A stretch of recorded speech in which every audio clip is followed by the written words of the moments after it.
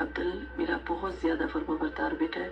اس نے جیسے ڈگری مکمل ہوئی تو جاب کے سلسلے میں اس کی ایک گروپ پہ میں بات ہوئی ایمان نامی لڑکی سے, اور اس نے یہ بولا کہ ہمارے پاس جابس ہے اور آپ فریش جو ہے نوجوان ان کو ہم جاب دیتے.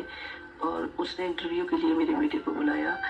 جب وہ وہاں گھر سے فل ڈاکومنٹس کے ساتھ نکلا, وہاں پہنچا تو وہاں ایک گروہ تھا, 6-7 لوگ تھے, اور انہوں نے میرے بیٹے پہ تشدد شروع کر دیا. اس کو اغوا کر لیا.